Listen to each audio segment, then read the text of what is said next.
T20 world cup 2026 నేపథ్యంలో భారత్-పాక్ మధ్య నెలకొన్న వివాదంపై భారత మాజీ క్రికెటర్ రవిచంద్రన్ అశ్విన్ తనదైన శైలిలో స్పందించాడు. బంగ్లాదేశ్కు మద్దతుగా భారత్తో జరగాల్సిన మ్యాచ్ను బహిష్కరిస్తున్నట్లు పాక్ ప్రకటించినా మరో 4-5 రోజుల్లో ఆ దేశం ఖచ్చితంగా దారికొస్తుందని అశ్విన్ జోస్యం చెప్పాడు. భారత్-పాకిస్తాన్ జట్ల మధ్య ఫిబ్రవరి 15న కొలంబో వేదికగా జరగాల్సిన మ్యాచ్ 100% జరుగుతుందని ఆయన ధీమా వ్యక్తం చేశాడు. పాక్ తీసుకుంటున్న ఇలాంటి నిర్ణయాలు ఆ దేశానికే చేటు చేస్తాయని, మైండ్ సెట్ మార్చుకోకపోతే పాకిస్తాన్కు ఆ దేశమే పెద్ద శత్రువుగా మారుతుందని అశ్విన్ హెచ్చరించాడు. ఈ మెగా పోరు కోసం యావత్ క్రికెట్ ప్రపంచం ఆసక్తిగా ఎదురు చూస్తున్న తరుణంలో పాక్ మొండి వైఖరి ప్రదర్శించడం సరికాదని తన యూట్యూబ్ ఛానల్ వేదికగా అభిప్రాయపడ్డాడు.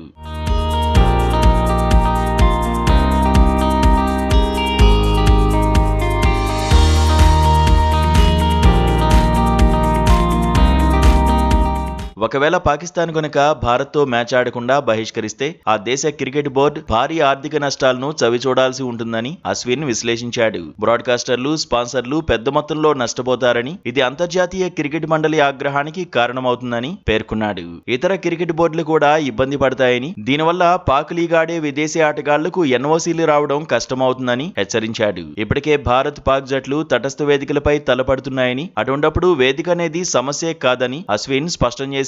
ఒక దేశంతో ఆడబోమని చెప్పడం అంతర్జాతీయ స్థాయిలో ఆమోదయోగ్యం కాదని, ఇది పాక్ ఆర్థిక మూలాలనే దెబ్బతీస్తుందని ఆయన వివరించాడు.